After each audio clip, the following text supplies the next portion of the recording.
Bruno Clavier, bonjour. Bonjour. Merci beaucoup d'accepter cet entretien pour le magazine Nexus.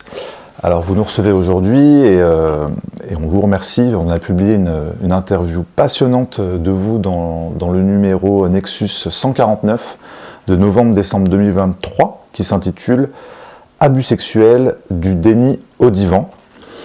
Alors dans cette interview, vous nous expliquez pourquoi il est si difficile pour les victimes d'abus sexuels d'être reconnues et accompagnées dans la guérison de leur traumatisme.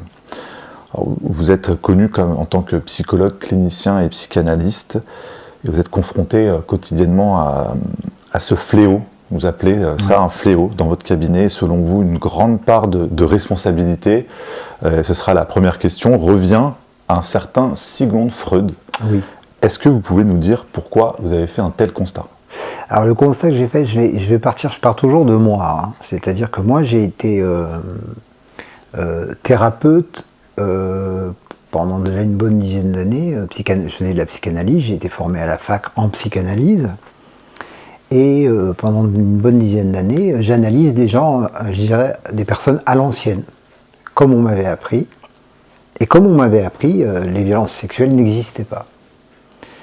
Et je fais ça au bout de 10 ans et il va se passer un phénomène, c'est que moi-même ayant vécu des violences sexuelles gravissimes dans l'enfance, j'en étais amnésique et je vais retrouver la mémoire et je ne vais pas retrouver la mémoire grâce à la psychanalyse. C'est important, c'est que j'avais fait 12 ans de psychanalyse et en plus j'avais des... Alors c'est ce que je dis souvent, on a des mémoires mais pas de souvenirs. J'avais pas de souvenirs, mais on a des mémoires, hein, c'est important. Et donc j'avais comme ça des rêves, des cauchemars et tout, mais j'avais jamais pensé qu'il m'était arrivé quelque chose enfant. Et mon analyste, notamment, qui était un très bon analyste, lui non plus. Donc ça veut dire, mais lui en plus, comme il venait d'une tradition en particulier freudienne et lacanienne, c'est ce qu'on a en France, hein, des gens qui sont soit de l'école freudienne, lacanienne, c'est ce qu'on a en... Pour résumer rapidement, pour ceux qui n'y connaissent rien, c'est soit des gens qui s'inspirent de la théorie de Freud, soit ceux qui relèvent de la théorie de Jacques Lacan, mais Lacan lui-même disait qu'il était freudien, donc ça veut dire tout ramène à Freud, quelque part, mais avec Lacan, il y a des choses supplémentaires qui sont un peu compliquées à expliquer, mais globalement, c'est ce qu'on a en France, des psychanalystes de ces... Il y a d'autres psychanalystes aussi, hein, Jungien, ainsi de suite, mais là, c'était ça qu'il y avait. Bon. Et mon analyste m'interprétait de travers, alors que pour plein de choses, il était génial, et puis pour ça, voilà, j'avais des cauchemars, toujours des cauchemars où il y avait deux hommes, tout ça, puis à un moment donné, il m'a dit, c'est les amants de votre mère, parce que ma mère avait des amants, elle me l'a dit, bon. Et puis, il n'y a rien qui tenait vraiment bien, et puis, c'est par un autre biais, par un biais énergétique, particulièrement, c'est un maître chinois qui me soignait, qui me disait que j'avais de l'énergie bloquée. Et puis, il m'a débloqué, physiquement, hein, il faisait des manipulations du corps et tout, et la première séance, je m'en souviens, je suis sorti, j'étais tout droit, quoi. L'énergie est passée, j'avais une patate terrible, sauf que j'ai plus dormi. Et je ne comprenais pas, ça a duré 6 mois, hein, je dormais 2-3 heures par nuit, je ne pouvais pas dormir. Je ne comprenais pas, puis au bout de 6 mois, premier cauchemar, deuxième, et des cauchemars réels. C'est-à-dire, je vois des scènes, je vois des trucs, et très vite, pas très vite d'ailleurs, c'est qu'il faut à peu près 10 ans de cauchemar pour que je reconstitue les premiers abus que j'avais eus, qui étaient dans une pension entre 5 et 6 ans. Je refais après tout par cauchemar et j'arrive après, je reprends des renseignements parce que j'étais amnésique là. Moi, ma mémoire, a priori, elle commençait à 6 ans. Et donc ça, c'est entre 5 et 6. Bon. Et puis, il va y avoir ça et je vais travailler dessus, comme on dit en psy, c'est-à-dire travailler avec plein d'outils, notamment de l'EMDR, une technique avec les yeux qu'on appelle le MDR, un peu comme l'hypnose, mais un peu d'une autre manière. Et puis donc, je travaille dessus, et en même temps, j'avais un souvenir. C'était un inceste par mon frère quand j'avais 8 ans. Mon frère en avait 10. Ça, j'avais, mais c'était banalisé. C'était banalisé par mon psy, un petit peu, encore que des fois, il m'a dit que c'était important, mais c'était pas travaillé, ce que je veux dire. Bon. Et puis je vais commencer à travailler ça, et puis je vais découvrir que mon frère a commencé beaucoup plus tôt. Et je découvre en EMDR et j'y crois pas trop jusqu'à, je vais être honnête, ça date de peut-être l'année dernière. Vous voyez, donc c'est récent. Vous voyez le temps qu'il faut. Où j'étais en famille d'accueil après 6 ans, pendant 1 an. Et dans cette famille, j'étais certain d'avoir toute la mémoire. Et puis, tout. Je pouvais même chronologiquement presque dérouler tous les mois et tout. Eh bien, quelqu'un qui était là, que j'ai au téléphone, me dit « Ah, au fait, je t'ai vu à la télé, tu parles de l'inceste avec ton frère. C'est pas bien de parler de ça devant tout le monde. » Puis je lui dis « Bah si, il faut que la parole sorte pour que ça s'arrête. » Je lui dis ça. Et à ce moment-là, elle me dit « Ah, ça me rappelle quelque chose. Quand vous étiez dans la famille d'accueil, vous aviez été séparés de chambre parce que ton frère faisait des choses sexuelles avec toi. » J'en avais aucune mémoire. Et j'étais certain de me souvenir de ça. Je ne me souvenais que d'une chose, c'est de m'être retrouvé en chambre seul et d'être très content. C'était tellement content que c'était un de mes meilleurs souvenirs d'enfance dans la famille d'accueil. Je suis dans une chambre, je suis tout seul, je suis trop content. Mais je ne sais pas su pourquoi. Et je comprends après. Ça veut dire que cette question de l'amnésie, elle est très complexe. Et puis ensuite, à force de travailler dessus, arrivent des cauchemars très différents. Et là, va arriver la clé, à mon avis, de l'histoire, c'est des abus par mon grand-père maternel, très précoces, et qui sont un peu la clé de beaucoup de choses. Et là, c'est encore...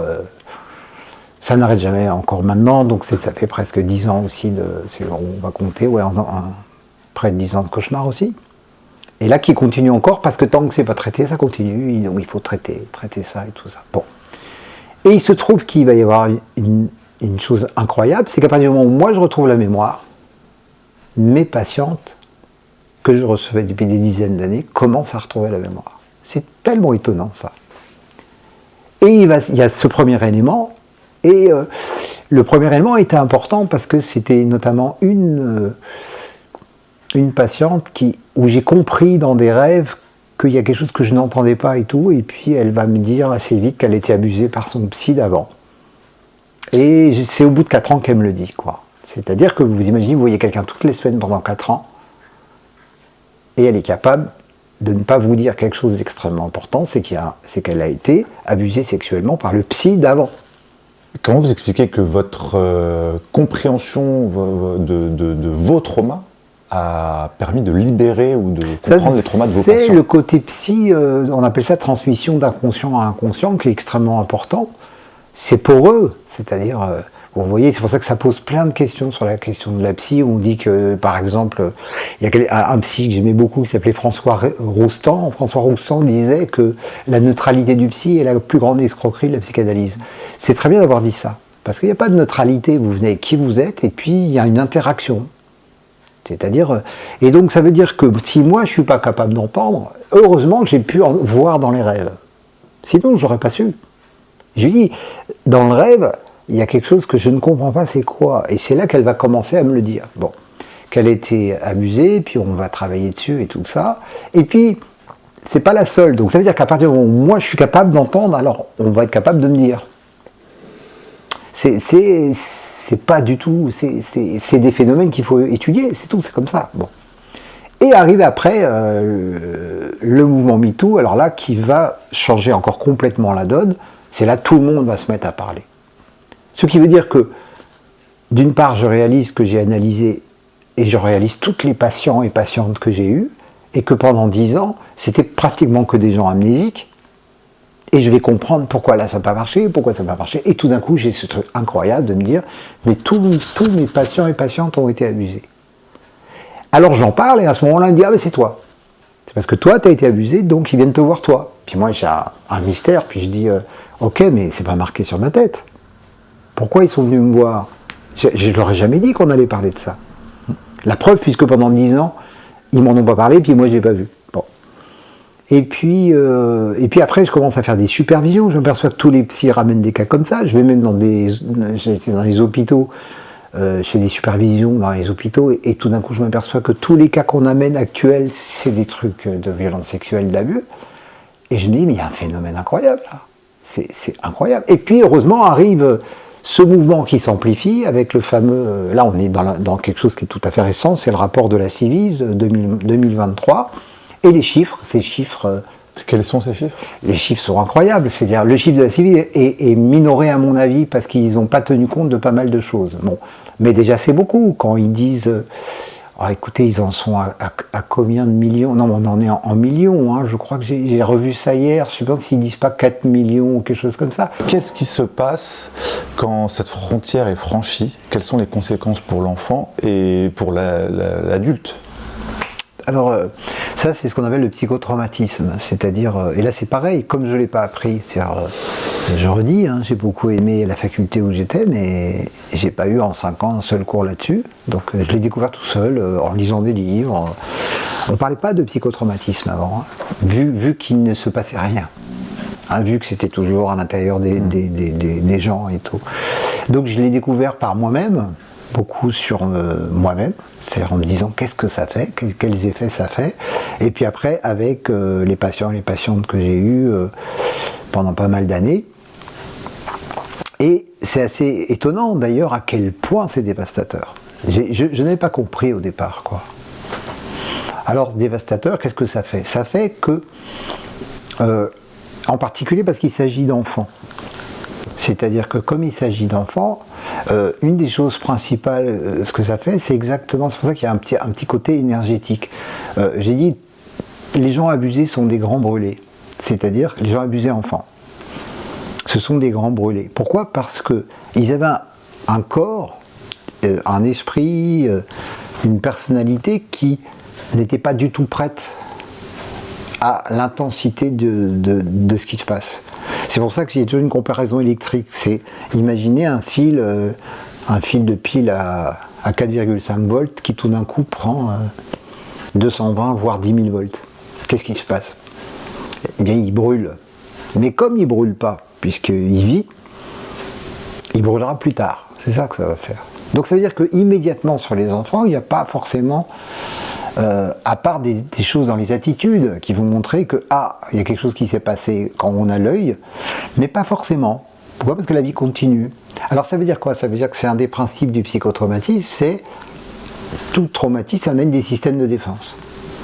C'est comme ça, je dirais, c'est même pas que les humains, c'est tout organisme sur Terre, que ce soit un arbre, une cellule, je sais pas quoi, s'il y a une attaque, un traumatisme, qu'est-ce qui fait un système de défense? Et quels sont les systèmes de défense? Alors les systèmes de défense, il y en a beaucoup, mais les principaux, j'en ai déjà parlé tout à l'heure, mais le principal, c'est... l'idée, elle est qu'il faut que ce n'ait pas eu lieu.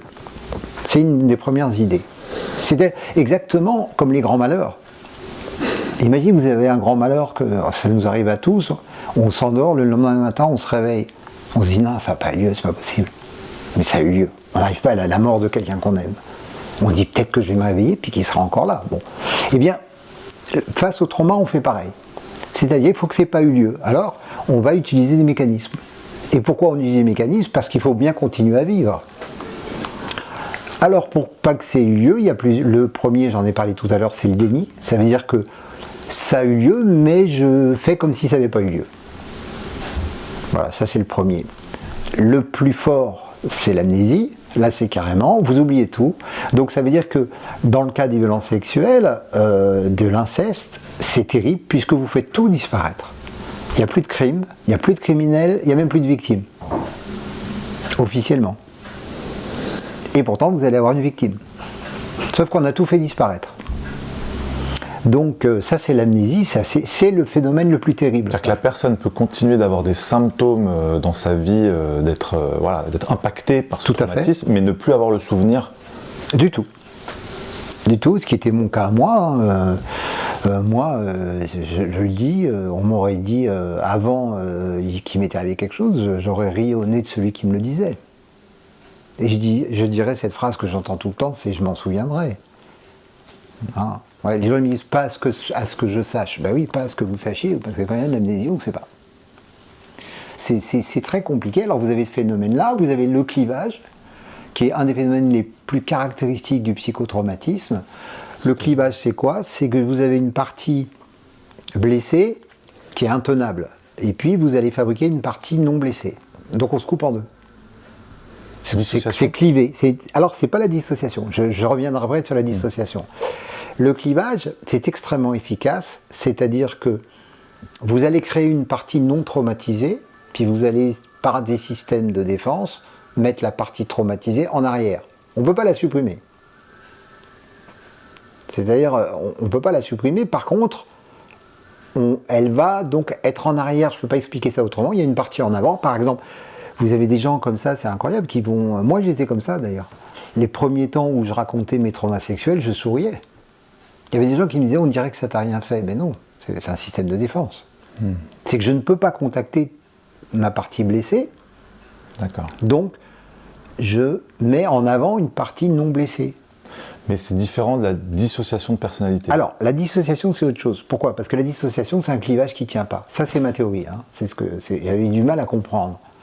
Mais je l'ai vu quand je fais je donne des formations avec la technique. Là, j'ai inventé une technique un peu comme le MDR qui s'appelle le TABC. Et j'ai vu des gens partir en dissociation. Alors, qu'est-ce que c'est ? C'est le moment où on enlève des défenses.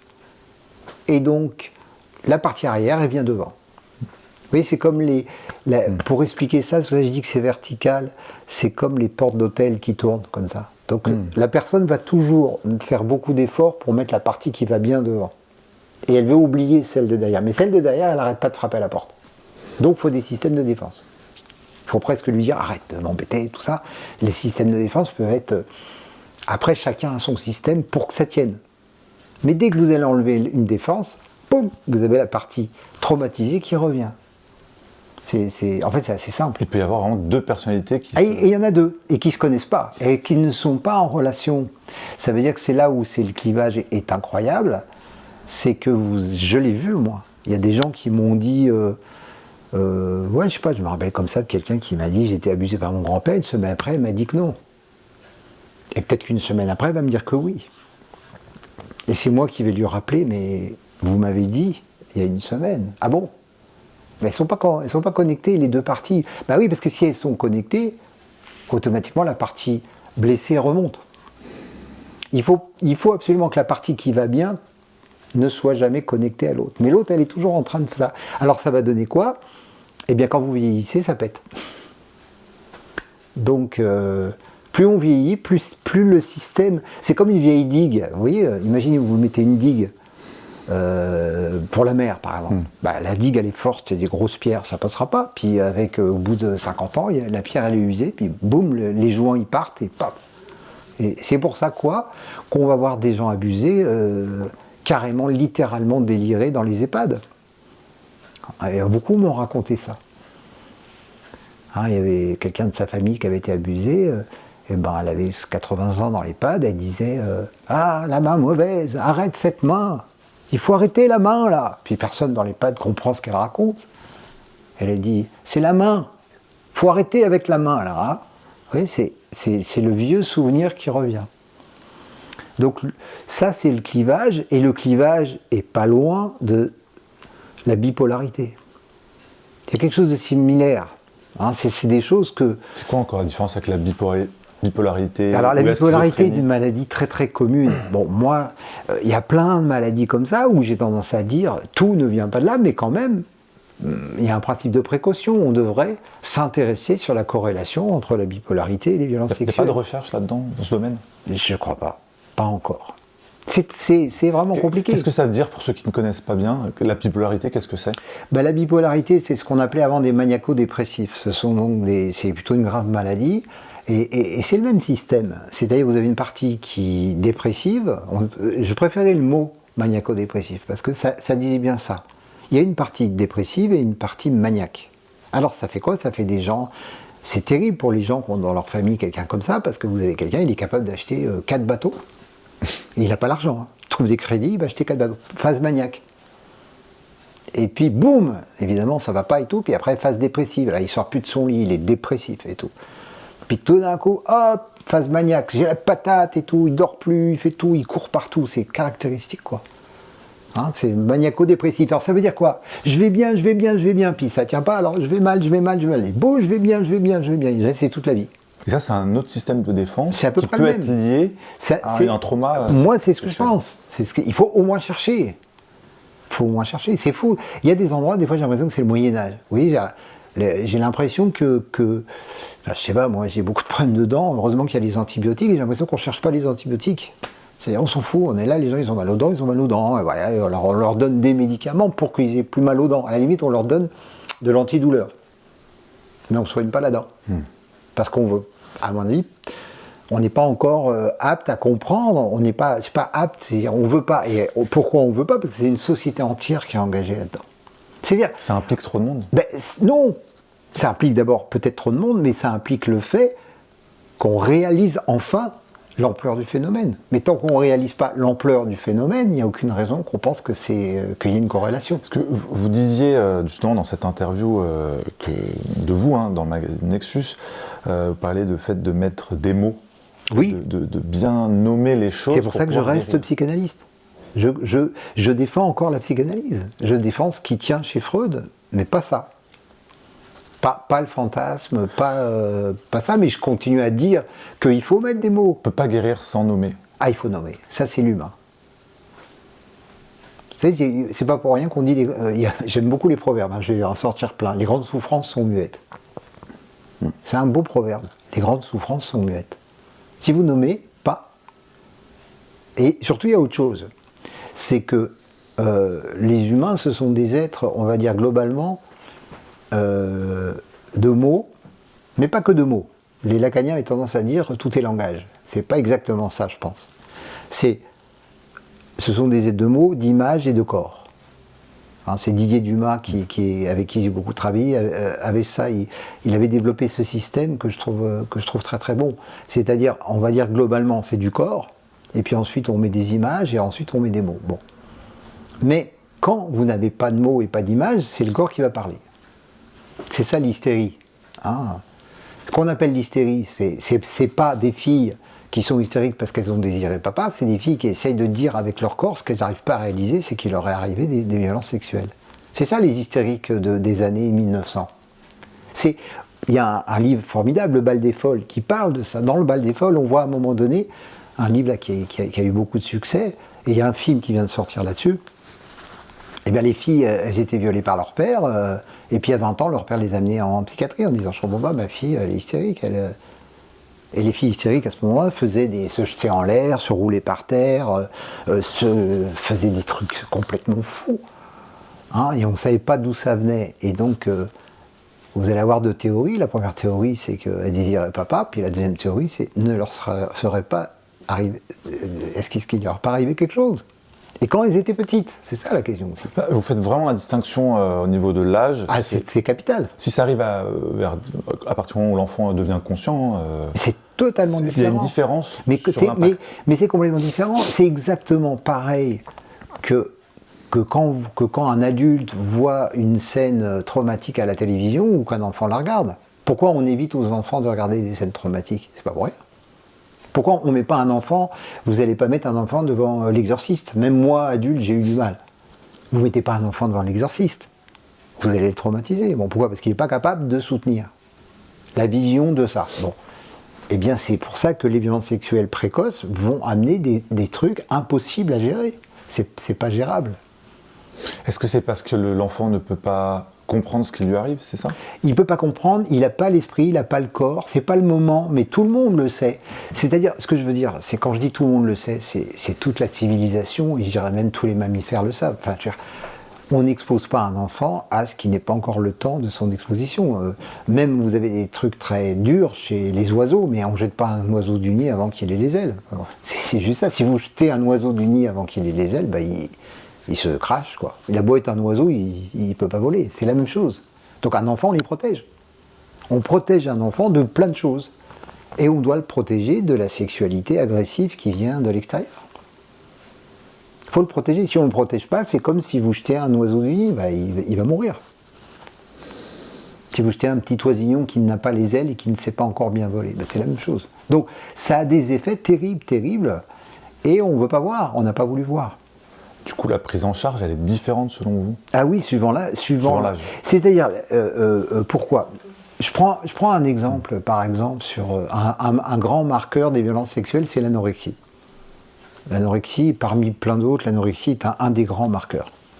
C'est-à-dire il y a une vraie corrélation. Moi j'ai travaillé à l'Hôtel-Dieu avec des anorexiques à une époque. Je ne comprenais pas à l'époque. Et c'est maintenant que j'ai compris ce qui personne ne comprenait, personne n'y arrivait. Bon. Et pour moi l'anorexie est un marqueur. Et c'est un marqueur c'est très simple. Globalement, l'anorexie commence à 14-15 ans. Globalement, c'est à peu près ça le schéma. 14, 15, 16 ans. C'est ce qu'on retrouve le plus. Pourquoi selon vous? Eh bien parce que la sexualité monte. Puisque c'est même hormonal. La sexualité, avant il y a ce qu'on appelle la période de latence. Puis à 14-15 ans, il y a les pulsions sexuelles qui montent. Enfin, je veux dire, c'est physiologique. Et ce serait un autre système de défense? Non, à ce moment-là, à quoi ça sert? la sexualité remonte, eh bien le trauma remonte. C'est-à-dire que si la fille, par exemple, a été abusée à 3, 4 ans, 5 ans, ce que moi c'est mon hypothèse, elle a mis ça en sommeil. Bon, et là tout d'un coup le dossier ressort. Or, ce qui va ressortir, c'est pas quelque chose de positif, ce qui ressort, c'est sexualité égale abus égale traumatisme. Et pourquoi ça s'exprimerait de cette façon-là? Parce que chacun a sa façon, il y a plein de façons, mais cette façon-là, alors pourquoi? Moi j'ai une explication par rapport à l'anorexie, parce que j'ai mis du temps à comprendre.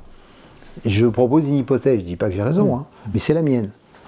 Mon hypothèse sur l'anorexie, qui est la même que pour les scarifications, puisque ça va avec souvent, vous allez avoir anorexie, scarification. L'hypothèse, c'est que justement l'abus est précoce. C'est pour ça que quand une fille, le grand drame de l'anorexie, c'est qu'à 15 ans, elle va être anorexique et personne ne comprend rien. Et évidemment, on ne peut pas comprendre puisqu'elle est probablement amnésique de ce qui lui arrivait à 3-4 ans. Donc on ne fait aucun rapport. Mais la science, c'est ça. Si vous attrapez la grippe, on sait qu'il y a une incubation. C'est une sorte d'incubation. C'est-à-dire que c'est dans l'enfance, puis ça va sortir à l'adolescence. Ou à 18 ans, des fois pour d'autres choses et tout ça. Et donc, à ce moment-là, je me suis posé la question, c'est quoi ce phénomène? Et pour ça, il faut bien comprendre quelque chose par rapport à l'enfant. C'est que l'enfant n'est pas séparé du monde quand il est petit. C'est-à-dire, il n'est pas un individu. On croit qu'on est un individu tôt, on est un individu tard. C'est-à-dire, au début, un enfant, il n'est pas dans le monde, il est le monde. Il se confond avec l'extérieur. Il se confond avec l'extérieur. Bon, et c'est des faits très importants, surtout les 3 premières années, il est totalement confondu avec l'extérieur, et notamment parce que les 3 à 4 premières années, il n'est pas dans l'espace-temps. C'est un truc extrêmement important. Il n'a pas d'espace-temps. Et comme il n'a pas d'espace-temps, qu'est-ce que ça veut dire pas d'espace-temps? Ça veut dire, tout enfant de 2 ans, vous lui dites demain, aujourd'hui, hier, avant-hier, ça ne veut rien dire, 2 ans et demi, 3 ans, ça va mettre du temps, avant que l'enfant il comprenne qu'il y a demain, après-demain, même déjà, avant et après, c'est compliqué. Ça veut dire que c'est une sorte d'éternel présent, donc il n'y a pas de temps. Il y a un temps, mais c'est pas ce temps-là, quoi. Il n'y a pas de temps chronologique, et il n'y a pas d'espace. Alors pourquoi il n'y a pas d'espace? Vous prenez un enfant de 3 ans, tout le monde connaît ça, vous allez en voiture à 500 km, au bout de 2 minutes, il dit quand est-ce qu'on arrive? Alors on lui dit, attends, on t'a dit... c'est pas loin, c'est loin, c'est pas à côté. Ok. Puis 5 minutes après, il dit quand est-ce qu'on arrive? Ça veut dire pas d'espace, pas de temps. Il ne peut pas comprendre. Donc, pas de temps, pas d'espace, ça va amener pas d'espace, et pas d'espace, ça veut dire pas de distinction entre moi et l'autre en plus. Il n'y a pas de vraie distinction entre moi et l'autre. Et comme il n'y a pas de vraie distinction, ça veut dire que moi c'est l'autre. Ce qui veut dire que dès qu'il y a un abus précoce, c'est moi qui l'a fait. C'est systématique. C'est une difficulté inouïe après à démêler ça. Alors, c'est moi qui l'a fait, mais il y a aussi autre chose. Comme les espaces sont poreux, les corps sont poreux. Ça veut dire qu'à ce moment-là, le corps de l'autre rentre littéralement, le corps de l'agresseur rentre dans le corps de l'agressé. C'est le corps qui rentre dedans. Et donc, c'est comme une possession. Alors, qu'est-ce que font, par exemple, beaucoup de filles qui se scarifient à ce moment-là, vers 15-16 ans, qu'est-ce qu'elles font? C'est sort de ce corps. C'est presque de l'exorcisme. C'est comme ça. Comme un rituel. Comme un rituel. C'est-à-dire, c'est comme si vous avez un truc, vous savez... un poison. C'est-à-dire, non, mais vous avez un truc étranger dans le corps. Vous voulez le sortir. Donc couper, ça veut dire je veux que ça s'arrête. Je veux qu'il sorte de là. Hein. Et alors, une des guérisons que j'ai constatées avec des patientes qui se scarifiaient, c'est quand elles trouvent qui est leur abuseur. Alors quand elles trouvent qui est leur abuseur, elles arrêtent de se scarifier. Pourquoi ? Pourquoi ? Parce qu'il est à l'extérieur, il n'est plus dedans. Mais tant qu'elles ne savent pas qu'il les a abusés, il est dedans. S'il est dedans, sort. Alors que si l'événement traumatique est arrivé quand l'enfant devient conscient, il peut faire la distinction. C'est ça Oui, que vous dites. et il sera moins porté, je ne veux pas être catégorique parce que c'est pour eux longtemps, mais il sera moins porté, c'est comme ça que je date moi en général, c'est assez classique, c'est-à-dire 15 ans, il y a amnésie, donc... Et vous dites que dans les abus sexuels, vous dites que ça peut être aussi des attouchements. C'est pareil, c'est pour ça que je n'utilise pas le mot viol, parce que le viol, juridiquement, veut dire pénétration. D'accord. Sauf qu'un attouchement, c'est une pénétration. À ce moment-là. Un attouchement pour un enfant, c'est une pénétration. Et ça je dirais peut même pour un adulte. Quand on met une main aux fesses d'une femme dans le métro, c'est comme si c'est une pénétration, c'est pareil, elle le ressent comme ça. On est rentré dans son espace vital, c'est un espace vital à ce moment-là. C'est pour ça que vous avez trouvé la peau. Donc ça veut dire, la scarification, c'est je coupe la frontière, il y a quelqu'un qui est venu attaquer ma frontière à moi. Et une seule fois peut suffire. Et une seule fois peut suffire. Pas besoin de répétition. Non. Pourquoi une seule fois peut suffire ? Parce que c'est comme un accident de voiture, comme un incendie, c'est-à-dire il n'y a pas un demi-accident de voiture où il ne faut pas plusieurs accidents de voiture pour casser une colonne vertébrale. Donc c'est-à-dire si c'est suffisamment fort, suffisamment grave, c'est une fois. C'est pour ça que la loi, c'est jamais peut-être. C'est extrêmement important. La loi, c'est pas peut-être. Et la preuve, moi je me réfère toujours à l'habit social. Beaucoup de gens disent que l'habit est mal foutu. C'est vrai et pas vrai.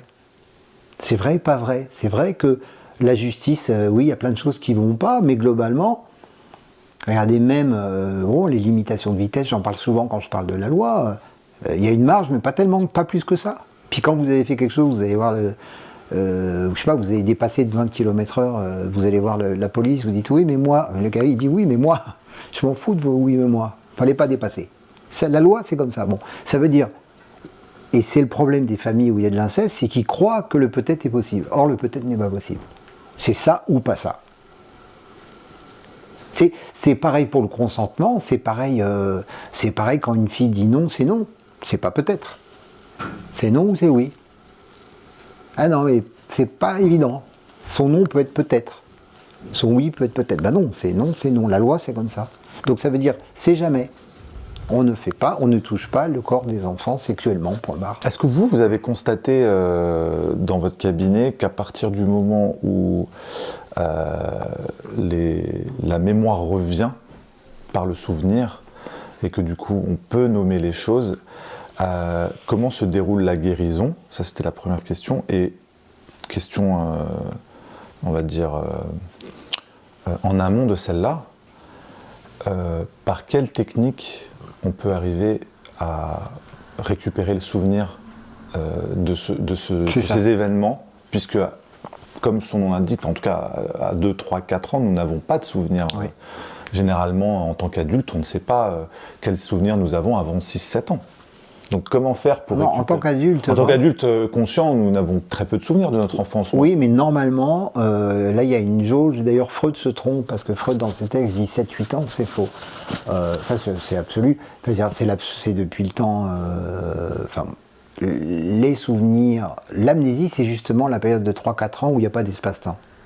C'est pas par hasard que l'amnésie enfantine, c'est au moment où il n'y a pas d'espace-temps. C'est normal, vous n'avez pas de calendrier, vous n'avez pas de temps. Si vous n'avez pas de temps, vous n'allez pas retenir. Et puis dès que le temps chronologique arrive, les souvenirs arrivent. Donc le temps chronologique, il arrive à 3 ans, 4 ans, donc c'est bien pour ça que la majorité des humains sont amnésiques des 3 premières années. Mais avec des flashs, ils peuvent se souvenir très très loin. Bon.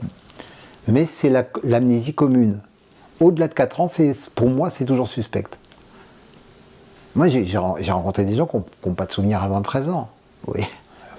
Mais même quand quelqu'un vous dit « j'ai pas de souvenirs avant 6 ans », il y a probablement eu un trauma. C'est une amnésie qui se prolonge. Un petit peu, c'est l'amnésie qui se prolonge. C'est quand des gens jusqu'à 13 ans, c'est qu'il y a, ou 15 ans, j'ai vu 16 ans, 17 ans, là c'est qu'il y a eu des gros traumas. Et puis par exemple, c'est le cas avec des femmes violées par leur père pendant longtemps. Donc du coup, elles sont amnésiques de toutes les périodes, puis il faut qu'il y ait un sas presque, puis après elles vont être plus amnésiques à partir du moment où c'est loin du... Il y a un exemple comme ça, j'avais lu ça dans le journal, c'était récent, c'était l'histoire de quelqu'un qui était mort là, qui avait fait le camp d'Auschwitz, et en fait il arrive à Auschwitz à 15 ans, je crois, ou à 17 ans, il fait 2 ans à Auschwitz. Quand les Américains le sortent de Auschwitz, ou les Russes, je ne sais plus qui c'était, le temps commence. C'est-à-dire que pendant 10 ans, il n'a été incapable de dire ce qui s'était passé à Auschwitz. Or, il y a vécu 2 ans. Or, il avait 17 ans. C'est incroyable. Mais au bout de 10 ans, il va retrouver petit à petit la mémoire. Donc ça veut dire que lui, c'est même pas un petit enfant, il a quand même 17 ans. Eh ben non.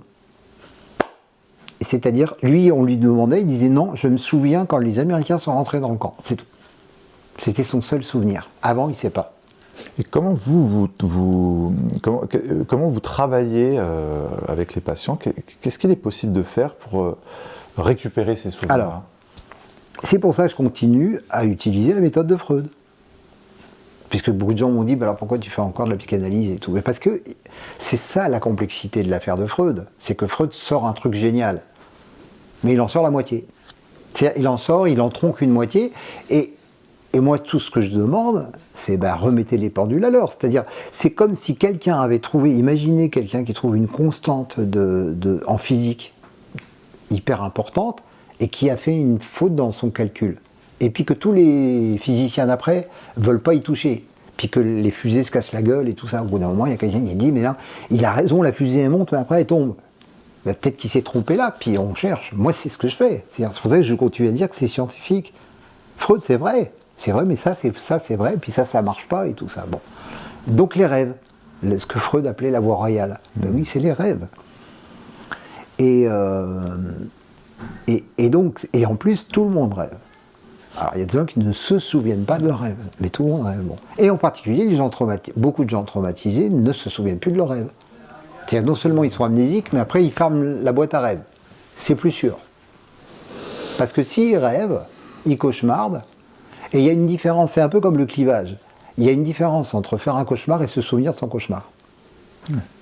C'est qu'il y en a un qui est connecté, celui qui se souvient de son cauchemar, eh bien, il est connecté. Tandis que peut-être celui qui fait un cauchemar mais qui ne s'en souvient pas, au moins il y a une partie qui est sauvée. Hein, c'est pour ça que j'ai vu des gens ne pas rêver, puis dès qu'on entame une thérapie, ils se mettent à rêver. Ah, qu'est-ce qui s'est passé? On a lancé la machine. Bon. Les rêves, c'est royal. C'est-à-dire que là, il y a tout dans les rêves. Et il y a tout même de façon extrêmement précoce. C'est-à-dire, j'ai travaillé avec des gens abusés bébés, on va le voir dans le rêve. Les gens abusés dans le sommeil, ce qui est très fréquent. Ça va se voir dans le rêve. Hein, c'est important, parce que comment on fait avec les gens abusés dans le sommeil? Or, c'est une grande constante. Qu'on oublie, vous voyez, il y a des choses qu'on ne connaît pas comme ça. Heureusement, moi je lis les faits divers tous les jours. Je veux lire les faits divers pour comprendre. Vous savez, Nordal Lelandais, il abusait de ses cousines, je crois, et il filmait. Alors, heureusement, on retrouve les films. Elles dorment, il abuse. Comment ces filles, elles vont porter ça dans leur corps? Mais comment on va faire?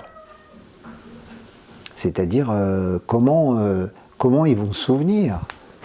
Eh bien, parce que quand même, il y a quelqu'un qui est là et qui sait et qui va engranger cette mémoire, mais il n'aura pas de souvenir. Donc, les rêves vont être connectés à cette mémoire, et c'est ce qu'on appelle l'interprétation des rêves. Pourquoi? Parce qu'il va y avoir une déformation. C'est là où je continue sur la méthode freudienne d'interprétation des rêves, c'est qu'évidemment, ça serait... et d'ailleurs, c'est impossible dans les grands traumas. Dans les grands traumas, vous allez avoir peu de lignes, ce qu'on appelle de la ligne droite. C'est-à-dire, le trauma, puis vous allez rêver tel quel. Pourquoi? Parce que c'est trop fort. C'est ça le fantasme. C'est pour ça que c'est la première définition de Freud, et il va changer. Il va dire après, en gros, le fantasme, c'est l'invention. C'est pas ce qu'il dit au début. Il dit le fantasme, au début, c'est magnifique. Quand il dit ça, il dit, c'est du réel...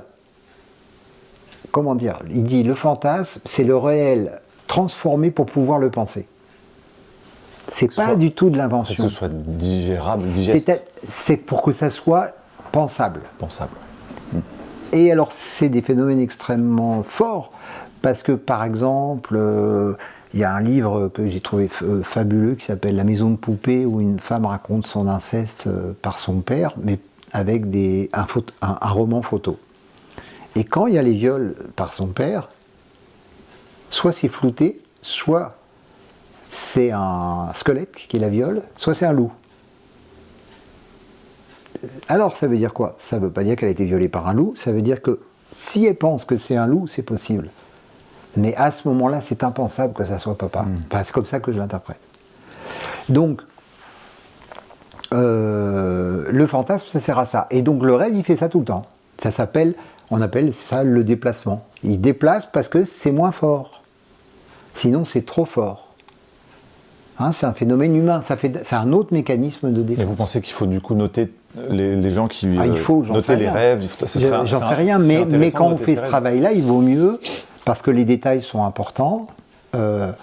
Et puis après, il faut l'art pour pouvoir interpréter, et non pas interpréter en racontant n'importe quoi, mais en essayant de comprendre, dans le cas des violences sexuelles, qu'est-ce que ça raconte, comment on va comprendre, qu'est-ce qui est dit. Et c'est là qu'on va trouver, notamment dans les rêves, quelle est par exemple, quand il y a une amnésie, qui a fait quoi. C'est la première des choses. Ça vous arrive, vous, des cas concrets où, ah oui, par certains rêves, d'avoir tout de suite reconnecté à... Bien sûr. Parce que, si vous voulez, comme il y a une déformation, le rêve, alors Freud disait, l'inconscient c'est l'infantile, et le rêve c'est l'enfant. Donc ça veut dire que ça ment comme un enfant. Ça ment mais mal. Donc c'est comme par exemple, vous avez une petite fille qui vient vous voir et qui vous dit, pour la fête des pères, je t'ai fait un cadeau, mais il ne faut pas que je te le dise. Ok? Ça c'est l'enfant. Donc il dit la vérité tout en ne la disant pas. Bon. Le rêve il fait pareil. Le rêve il dit, je te dis pas quelque chose mais je te le dis quand même. Donc il faut l'écouter. Mais il ne va jamais le dire directement. C'est ça la traduction. Et là c'est presque passionnant parce que c'est un jeu de piste, c'est presque du Sherlock Holmes, c'est-à-dire on prend le rêve et voilà, j'ai vraiment une patiente, on a mis 8 mois à peu près. On a mis 8 mois à trouver qui c'était. Puis quand on a trouvé, tout a changé. Hein. Vous avez vu franchement une bascule? C'était quelqu'un qui se clarifiait, elle a arrêté quand on a trouvé qui c'était. C'était caractéristique. Pourquoi? Comme je disais tout à l'heure, il était à l'extérieur. Et c'est dans un rêve, mais il a fallu 8 mois de rêve où, écoutez, comme quand quelqu'un vous raconte quelque chose et qu'il est gêné. Quand quelqu'un est gêné de vous raconter quelque chose, parce que pourquoi il est gêné, c'est trop d'émotions, il ne va jamais vous dire tout de suite. Il va en dire un petit peu, puis après il dit un petit peu, puis à un moment il va donner un élément. Donc à ce moment-là, le rêve va donner un élément fondamental. Presque la trace du criminel, puis après il donnera la trace du lieu, puis après il donnera la trace du temps, puis après la trace de quoi. C'est pour ça que c'est beaucoup de travail. Et il faut pouvoir décrypter, puisque ça va toujours être déformé. Et alors après, c'est très important d'en parler, c'est la question des faux souvenirs, puisqu'il y a des gens maintenant qui sont partis en guerre contre les faux souvenirs. Alors, j'ai mis dans un livre, je reçois un mail d'une femme, elle m'envoie un long mail, elle me dit « Que pensez-vous » Alors, moi je ne fais pas de séance comme ça, mais elle me demande mon avis. J'ai l'impression qu'il m'est arrivé quelque chose, mais qu'en pensez-vous? Elle me dit tous les symptômes, tous les trucs, je lui dis « C'est fort probable ». Je ne dis pas que c'est la vérité, je dis « Vous avez raison de vous poser la question ». Elle va voir un psychiatre, et elle lui dit « Monsieur Clavier m'a dit ça ». Le psychiatre il dit « Monsieur Clavier, il a absolument raison. Je suis d'accord avec lui. Vous avez été abusé enfant, ça se voit. Mais il dit « On ne va pas travailler dessus ». Elle lui dit pourquoi? Parce que je ne veux pas créer des faux souvenirs. Et ils ont fermé le dossier. Ils ne travaillent pas là-dessus. Tu ne peux pas prendre de risques. Parce que il y a un vrai risque. Tout à fait. Tout à fait. Donc faux, ça veut dire quoi? Les gens veulent toujours des thérapies brèves, c'est compliqué, là c'est long parce qu'il faut attendre. Quand il y a un soupçon, il faut attendre parce que ça peut être une fausse piste. Il ne faut jamais, dans ce domaine-là, il y a tellement de fausses accusations qu'il faut être très prudent. Donc il faut attendre. Après, on a des éléments. Vous avez des éléments. Moi, vous voyez, vous avez quelqu'un qui vous dit mon grand-père a violé ses 2 filles. Ok, et je dormais petite chez mon grand-père et cette personne a des symptômes. Vous êtes obligé de vous dire, s'il a violé sa mère, par exemple, et sa tante, eh bien, peut-être qu'il a violé sa petite fille. Donc voilà, mais après, on va attendre encore des preuves, des trucs, puis au bout d'un moment, c'est clair. Des fois, c'est moins clair, et des fois, c'est très surprenant. C'est pas quelqu'un de la famille. Au début, on pense que c'est quelqu'un de la famille, ben non. Mais on va trouver. J'ai eu comme ça des gens, on a trouvé, c'était le mari de la nounou. Mais là, c'est des mois de travail pour trouver le mari de la nounou. Parce qu'on ne comprend pas. Jusqu'à ce qu'il y ait un rêve, il y a toujours un rêve qui va dire. Là, je crois que dans ce rêve-là, la personne, tout d'un coup, il y avait un personnage, je dis c'est qui?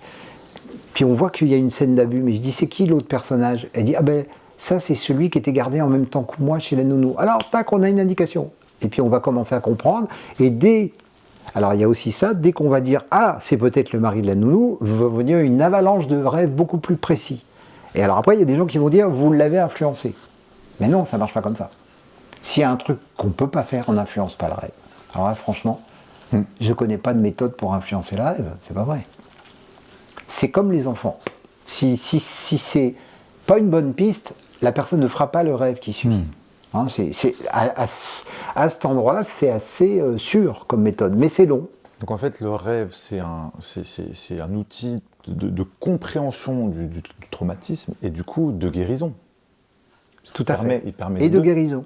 Par rapport à ça, il y a aussi autre chose. J'ai beaucoup travaillé avec des enfants, énormément, et donc les rêves et les dessins d'enfants, c'est la même chose. Ça s'interprète pareil.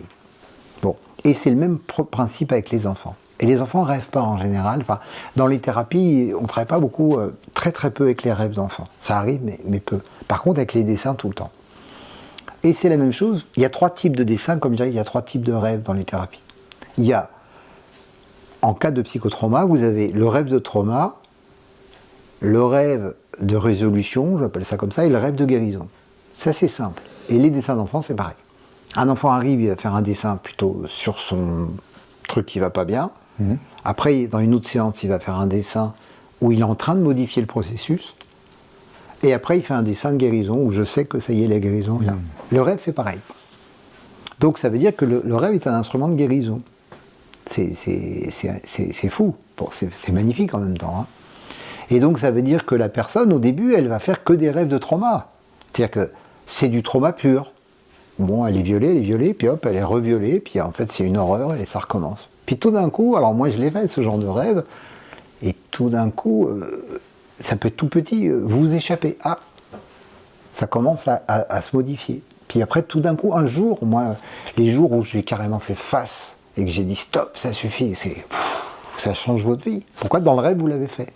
Mais dans la réalité vous ne l'avez pas fait. Parce que vous étiez petit et que c'était pas possible. Et puis tout d'un coup, vous avez un rêve où ça va bien, là. Là, ça va bien la vie, c'est moins la folie, c'est moins... Et là, c'est ce qu'on appelle le rêve de guérison. Et chez les enfants, c'est caractéristique. C'est comme un acte psychomagique, quoi. C'est pas psychomagique, c'est notre psychomagie personnelle. Oui. C'est-à-dire qu'à un moment donné, ce qu'on appelle l'inconscient, il s'est remodifié, mais c'est très long, très difficile. Dans les grands traumatisés, c'est presque impossible. C'est-à-dire ce qu'on appelle l'hypervigilance. Comment voulez-vous sortir de l'hypervigilance ? C'est très difficile. C'est dû à quoi l'hypervigilance? Eh ben c'est parce que c'est des phénomènes. Les phénomènes de psychotrauma, ils sont très faciles à comprendre si on essaye de se pencher bien sur la question en pensant au corps. C'est comme le corps, par exemple. Bon. Vous avez une bombe à côté de vous. Ils sont comme ça. Je lis les choses sur Israël ou tout ça ou Gaza, tout ce qu'on veut. Une fois que les gens ils ont eu des bombes, ou en Ukraine, c'est fini, il y a une bombe, ça veut dire que la bombe peut venir tout le temps. Donc ça veut dire il y a quelque chose en moi qui dit stop. C'est qui dit fais attention. Et c'est au-delà de la pensée. Pour vous, l'hypervigilance, c'est caractéristique d'un trauma? Ah, c'est caractéristique. L'hypervigilance est un des marqueurs des violences sexuelles, parmi d'autres choses. Hein, l'hypervigilance, ça veut dire je n'ai pas fait attention, maintenant je ferai attention. Et c'est pas conscient. Et c'est presque mammifère. Mes chats, c'est pareil. Je prends des chats, prenez un chat, je me rappelle d'un chat qui avait été mordu par un chien, c'était fini. Ils étaient 2 chats de la même portée. Celui qui n'avait pas été mordu, vous approchez, l'autre, il est mordu par un chien, bon, plus personne n'approche. Ça veut dire que quelqu'un s'approche, je suis en danger. C'est comme ça l'hypervigilance. Une femme violée, quelque part, il y a une programmation qui se met en route. Enfant ou plus tard, c'est tous les hommes sont des prédateurs, donc dès qu'un homme approche, hop, c'est instinctif après. Et ça peut se traduire aussi dans d'autres hypervigilances? Et dans tout. C'est ça c'est là qu'on peut repérer. Par exemple, dans les gens abusés, il y a 2 types. Il y a ceux qui sont en surchauffe et ceux qui se sont mis en off. Donc vous avez soit des gens très apathiques, et c'est beaucoup plus difficile à repérer pour moi. Par contre, ceux qui sont un peu comme moi, vous voyez, toujours comme ça. Vous voyez, je me sens nerveux à chaque fois. Je fais beaucoup d'exercices pour me calmer, mais c'est difficile. Bon. Et je les reconnais, les autres, quand ils sont là. Ils vont là, à droite, à gauche. On a envie de leur dire, wow, fais ça. Non, pas possible. Pourquoi? Parce que ça y est, il faut que je fasse ça comme ça. Il faut que je fasse toujours quelque chose, c'est l'angoisse. Du vide. Oui. L'angoisse du trauma, du machin. Donc c'est pour ça que chacun a ses stratégies. Et puis vous avez des gens, ils ont gelé. Donc c'est beaucoup plus dur à comprendre parce qu'on a l'impression qu'ils vont bien. Et au bout d'un moment, on comprend. Ils ont gelé le truc. Donc c'est la même fonction. Faut pas que le trauma revienne. Après, tout le monde se débrouille. Si vous avez, j'imagine, dans les grands traumas qu'il y a eu récents, parce que j'y pense, parce qu'on a tous été traumatisés par ça, les trucs d'Israël et tout, quand les gens rentraient pour tuer, vous avez qui se cachent, il y en a qui sortent, il y en a qui montent dans un arbre, chacun sa stratégie. Il y en a qui bougent plus, j'ai lu les trucs, il y en a qui se mettent dans le coin, ils bougent plus. Et il y en a qui courent, ils disent, si je cours, je vais m'en sortir. Puis ils se faisaient tirer dessus. Puis il y en a qui bougeaient pas, puis ils se faisaient tirer dessus. Puis il y en a qui s'en sont sortis en bougeant pas. Puis il y en a qui s'en sont sortis en courant. Alors si vous allez sortir en courant, toute votre vie vous allez courir. C'est une programmation après. Donc enfant, vous allez être sorti. Pourquoi vous allez être sorti? Parce que vous êtes vivant.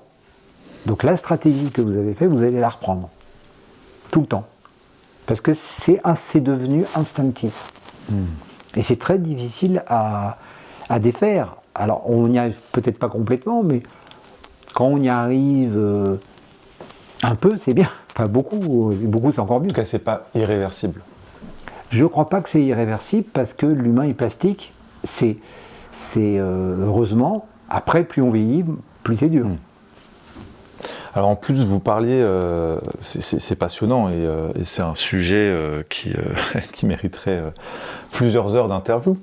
Et je vais avancer un petit peu pour rebondir sur un des points que vous souleviez dans cette entrevue que vous avez accordée à Nexus et aussi dans d'autres conférences qu'on a vues sur Internet, dans lesquelles vous parlez d'énormément de points, dont celui-là, les traumas générationnels. Parce qu'en plus de trauma à l'enfance... Oui, transgénérationnel. Voilà. Les personnes peuvent subir des traumatismes transgénérationnels. Est-ce que vous pouvez nous en dire un peu plus? Oui, alors, c'est caractéristique chez les enfants, c'est beaucoup plus complexe chez les adultes, parce que c'est assez facile à comprendre. Ça veut dire, on est porteur de nos traumas, ça c'est clair. Mais il se trouve qu'on peut être porteur des traumas des autres, de notre famille. Mais... c'est là il y a beaucoup de confusion. Donc dans mes formations, j'essaie toujours de dire aux psys, sachez distinguer, parce que ne mélangez pas. Est-ce que la personne porte quelque chose de transgénérationnel ou est-ce que c'est personnel? Bon. Ça veut dire, et c'est difficile avec les adultes, avec les enfants c'est facile. C'est-à-dire les enfants sont principalement mus par des choses transgénérationnelles, notamment quand leur environnement est sain. Un enfant, c'est là où on comprend qu'un enfant qui a un environnement sain et qui ne va pas bien, c'est du transgénérationnel, c'est logique. Ça veut donc dire qu'à ce moment-là, je reçois que les familles et je cherche où est le trauma chez les parents, ou les grands-parents, ou autre chose. Donc ça veut dire que l'enfant est porteur du trauma des autres. Donc il va naître avec ça. Il peut commencer à l'âge de 6 mois à faire des symptômes incroyables qui ne sont pas de son histoire, mais de l'histoire du dessus. Des générations au-dessus. C'est mystérieux, c'est complexe, il y en a qui contestent en disant que c'est ésotérique. Moi, je suis scientifique dans le sens où j'observe, je regarde, je collecte, et puis j'attends qu'on me dise le contraire, et puis... Vous avez constaté que... évidemment, j'en ai des centaines d'exemples. Et est-ce que vous avez constaté que du coup, la guérison peut se dérouler de la même façon que pour les personnes qui ont vécu réellement quelque chose? Elle est beaucoup plus simple quand c'est transgénérationnel. Elle est beaucoup plus simple parce que c'est pas à nous. C'est beaucoup plus dur de sortir de son trauma que d'enlever le trauma qui ne nous appartient pas. Il suffit qu'on comprenne. Les enfants, ils entendent que c'est pas à eux et ils guérissent. Ils guérissent pour peu. Alors là, autre chose, que les parents reprennent leur valise. C'est plus complexe quand les parents ne veulent pas reprendre leur valise. Alors dans ce cas-là, l'enfant ne va pas pouvoir guérir parce que c'est le livre que j'ai écrit, ces enfants qui veulent guérir leurs parents. C'est-à-dire que les enfants veulent guérir leurs parents. Donc ils vont porter le symptôme du parent pour lui. Si le parent reprend son symptôme, l'enfant il le lâche. Mais si le parent rentre dans un processus de déni, de clivage, d'amnésie, tout ça, c'est compliqué parce que là, l'enfant, il va le faire pour lui. Mais il va le faire d'une façon étonnante, transgénérationnelle. C'est ce qu'on appelle transmission d'inconscient à inconscient. C'est contesté, mais pour moi, c'est tellement une évidence maintenant que je travaille avec ça. Je ne pourrais pas travailler autrement. Et on le voit dans les symptômes ahurissants que vont faire les enfants, qui n'ont pas de sens. Et pourquoi ils arrêtent de faire leurs symptômes quand on parle de l'histoire qui va être racontée par les parents qui ont une relation avec ce symptôme-là. C'est ça le transgénérationnel. Et comme par hasard, Freud le découvre au même moment où il découvre les violences sexuelles. Il y a une fameuse chose qui a été censurée où il fait un arbre généalogique de l'abus, d'ailleurs. Le seul arbre généalogique que je connaisse, c'est celui-là. Et il dit, ça se transmet.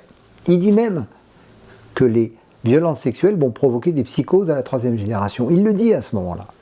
Donc il l'a découvert. Donc au moment où il va supprimer la simple idée qu'il y a des violences sexuelles, il va supprimer le transgénérationnel en même temps. Mais il l'a découvert aussi.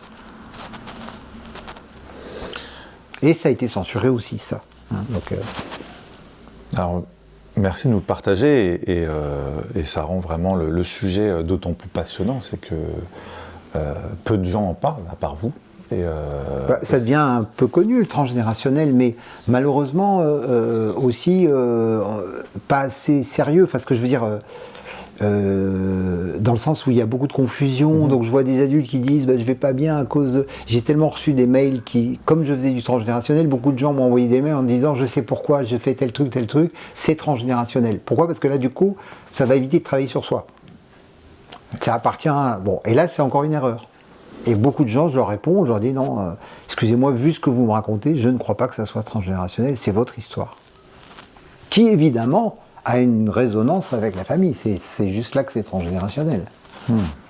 Parce qu'il y a des symptômes particuliers. On me donne des symptômes, je dis ah non, le symptôme comme ça, c'est. Puis suivant la date, comment c'est arrivé, comment, quoi. Est-ce que ça vous est arrivé enfant ? Est-ce que ça vous est arrivé adulte ? Est-ce que vous avez commencé quand à faire ce symptôme-là et tout ça ? Et à partir de là, on va voir si c'est personnel ou transgénérationnel. Et je répète, le transgénérationnel se dissout, en fait, dans l'enfance. Il va se dissoudre, souvent. Mais qu'est-ce qu'il fait ? Il va recréer du personnel. Du coup, après, il peut y avoir une confusion chez les gens, et c'est ce qu'on reproche à la psychogénéalogie, et je comprends ce reproche-là. C'est-à-dire, du coup, ça va faire des trucs pas sérieux. Des gens vous disent, je vais prendre un exemple tout bête, j'ai mal à la nuque parce que mon ancêtre a été guillotiné. J'ai du mal. Dieu sait que je travaille sur le transgénérationnel, mais il y a peut-être une relation. Mais il faut faire toute une chaîne. Maintenant, vous avez peut-être mal à la nuque pour une autre raison. Alors, peut-être parce que vous avez eu un accident qui a fait mal à la nuque, mais comme peut-être... avoir subi un abus. Avoir subi un abus. Enfin, là, je prends un exemple qui est un peu pas très bon. Mais ce que je veux dire, c'est ça, c'est de ne pas confondre les affaires. Bien sûr. Oui, ça il y a quelque chose que j'ai découvert qui est compliqué parce qu'il n'est pas du tout évident chez les psys et chez Freud et sur beaucoup de psys que j'ai connus. Donc ça, j'y tiens. Je dis à trauma lourd, conséquences lourdes. C'est comme une logique, mais qui est la même logique que je disais tout à l'heure sur les accidents de voiture. Si vous êtes frappé à 30 à l'heure par une voiture qui roule à 20 à l'heure, vous aurez de grandes chances que ce soit pareil que vous êtes frappé par une voiture à 100 à l'heure. Bon, ça veut dire un trauma lourd va faire des conséquences lourdes. Et on a vu en psy des gens prendre des traumas lourds en donnant des origines. Par exemple, on voyait des filles hystériques qui étaient totalement folles et on disait elles ont désiré le papa. Non. À trauma lourd, à conséquences lourdes, trauma lourd. Désirer le papa, ça peut faire des trucs, mais ça ne fera pas ça. C'est des sortes de logique, quoi. Ouais. Et c'est fou comment dans ce monde-là, on n'a pas été logique. Moi, j'ai mis toute ma vie à comprendre cette idée que j'essaye de répandre maintenant, je répète, à trauma lourd, conséquences lourdes. Justement, pour ceux qui nous écoutent, dans quels ouvrages que vous avez écrits, ceux qui s'intéressent à ces questions-là peuvent retrouver des éléments d'approfondissement ? Par rapport aux violences sexuelles ? Exactement. J'en parle dans tous les livres, mais principalement, j'en parle vraiment dans chaque livre. Exactement, oui. Mais principalement dans les 2 derniers, dans L'inceste ne fait pas de bruit, où j'ai demandé à Inès Gauthier, qui travaille qu'avec les agresseurs, de faire une partie. Parce que moi, je travaillais pas avec les agresseurs, et on peut pas penser le problème sans voir les deux faces, puisque les agresseurs sont des humains, Qu'est-ce qui se passe de l'autre côté? Puis c'est eux qu'il faut guérir aussi, pour que ça s'arrête. Donc il faut s'occuper d'eux. Il faut s'occuper de la frange qui est incertaine. La frange très psychopathe, et c'est compliqué. Mais il y en a qui sont incertains, c'est ceux-là qu'il faut guérir. Ceux qui pourraient ne pas le faire. Donc il y a ça, et puis surtout le dernier livre, enfin pas surtout le dernier livre, il y a le dernier livre, il ne savait pas, ou comment la psy a négligé les violences sexuelles. Et c'est là, juste petite parenthèse, c'est ce bouquin sur lequel vous m'avez dit, vous avez eu beaucoup de difficultés à... Ah, total. Dans les médias mainstream, avec... Dans tous les médias. Tous les médias. Et c'est pas moi qui me plains parce que je suis pas connu et qu'on s'en fout de moi. C'est que tous les autres livres ont eu c'est ça, vous avez vu une couverture médiatique, pas celui-là. Voilà, et tout a été décommandé. À cause de ce point sur Freud. À cause de j'en sais rien, on m'a pas dit pourquoi. On m'a dit, il faut imaginer quand même qu'il y a un grand magazine français qui a décommandé quelque chose qui était prévu à la sortie à cause de l'Ukraine. Vous voyez, c'est se foutre de la gueule du monde. C'est mon attaché de presse qui m'a dit ça. Il dit, non, ce journal-là, ils veulent pas parce qu'ils disent qu'en ce moment, il y a l'Ukraine et que les gens sont déjà très plombés, ça va les replomber.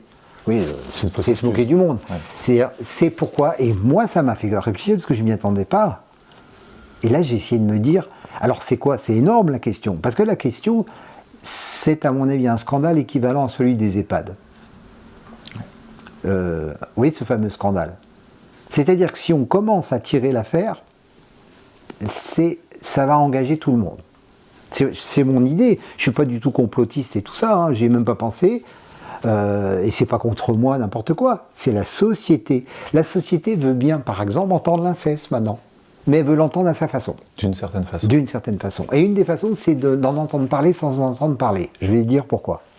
Parce qu'il n'y a pas de vrai livre sur l'inceste. Et pourquoi? Parce qu'on a chargé les romanciers de s'occuper de la question de l'inceste. Je ne sais pas si vous comprenez. C'est-à-dire que toutes les explications sur l'inceste, tout le monde se réfère à des livres, des romans. Bon. Et dans ces romans, si vous regardez, pour la plupart, il n'y a pas de vrai inceste. Si vous prenez le consentement, c'est pas de l'inceste.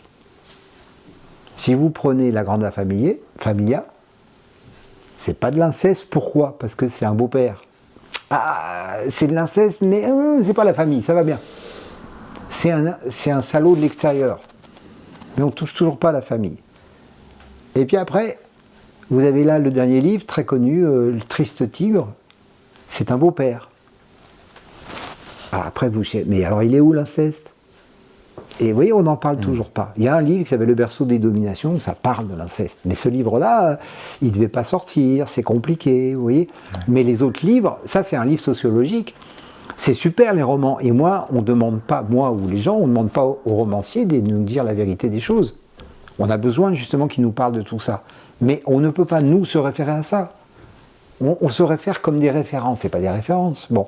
Mais pourquoi? Parce que ça arrange bien tout le monde, qu'on en parle sans vraiment en parler, puis que, vous voyez par exemple, il y a eu, moi j'ai pas cherché à ressortir des livres sur l'inceste, mais il y a des gens qui veulent en sortir, puis on leur dit dans les maisons d'édition, mais non, on en a parlé, on va pas ressortir le sujet, puisque c'est fait. Et moi je dis, c'est pas fait. On parle pas vraiment de l'inceste.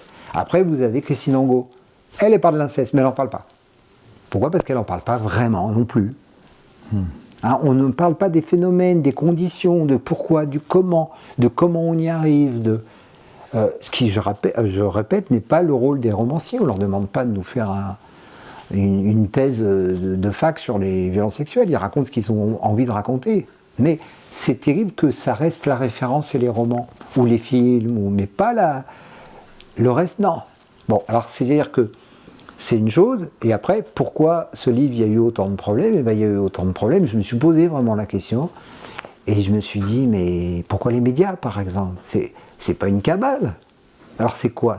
Ça doit être inconscient, ça doit être implicite. Et l'implicite, c'est quoi? Je pense que mon idée, parmi plein d'autres, c'est que dans les médias, tout le monde a son psy. Donc quand moi j'ai fait ça, c'est comme si j'attaquais leur psy. Déjà. Mais moi, j'ai bien dit dans mon livre, je n'attaque pas les psys. Ils sont formidables, comme tout le monde. Enfin, je veux dire, tous les métiers, vous avez des gens qui font... Mais tous les gens font bien leur métier. Tous les instituts sont super, ceux que j'ai connus, tous les psys. Maintenant, c'est moi, je parle de théorie. Je ne parle pas des psys. Les psys sont bons, mais comment voulez-vous être bon avec une mauvaise théorie? Donc je dis, il faut réviser la théorie. Mais à cet endroit-là, on a l'impression qu'on touche Parce que dans ce livre, il y a le fait que j'ai essayé de montrer que toutes les écoles étaient impliquées. Il n'y a pas une école, c'est pas vrai. Hein, on dit, nous on le faisait. Maintenant tout le monde dit, on le faisait. Mais non, c'est pas vrai, vous ne l'avez pas fait. Ça se saurait. Vous faisiez tous comme on a tous fait. Comment vous étiez, vous alors il y en a eu des gens. Il y a une femme, il y a des gens comme Eva Thomas qui est la première à avoir témoigné à la télévision. Vous avez Marie Balmary, qui était une psychanalyste qui était très engagée là-dedans. Enfin, pas tout à fait là-dedans, mais qui était visionnaire. Bon. Mais c'est ponctuel. Mais le reste des gens, personne n'y était. La société ne voulait pas savoir et les thérapeutes ne voulaient pas savoir. C'est ce que j'essaie de dire. Mais de le dire, ça reviendrait quoi? Je me suis vraiment posé la question, mais alors, pourquoi ils veulent pas? Et je pense avoir trouvé quand même la solution finale. C'est comme dans une famille. Dans une famille, on est prêt, on va être prêt à faire le procès du prédateur. Ça marche. Vous savez, le grand-oncle, c'est un salaud. Après, une fois qu'il est jugé ou qu'on l'a mis à l'écart, la famille elle reste. Mais c'est comme si tout d'un coup vous alliez faire le procès de tout le monde. C'est-à-dire de dire, ok, il y a le grand-oncle, il a abusé, mais vous savez, c'était au mariage, tout le monde y était. Et pourquoi vous n'avez pas vu? Pourquoi la grande-tante, elle n'a pas vu? Pourquoi? Ouh, là c'est compliqué, c'est comme si ça nous engageait tous. Tout le monde. Hein, le Festen, c'est un film incroyable là-dessus, c'est-à-dire où vous voyez tous ces mécanismes-là. À ce moment-là, j'ai eu le sentiment que là, il y avait presque la société entière qui était attaquée, que c'était trop fort, parce que ça va impliquer, mais sauf que c'est un mouvement, à mon avis, je ne sais pas quand ça va arriver, et là, il y a eu des choses dernièrement qui sont arrivées. J'ai entendu tout récemment qu'il y a un MeToo psy. C'est tout récent. Ah, c'est peut-être commencé à changer. On va être bien obligé de nettoyer de ce côté-là. Hein. Ouais. Je dis souvent, comment ça se fait qu'on a sorti les mouvements sportifs, les mouvements culturels, le monde du cinéma, le monde du théâtre, mais pas le monde des psys, pas le monde des thérapeutes. Alors eux, ils seraient vertueux et pas les autres. Pas plus que les autres. Mais là, tout d'un coup, on attaque un fondement. Parce que ce fondement, c'est presque de dire, on a tous été complices de... Et ça, c'est compliqué.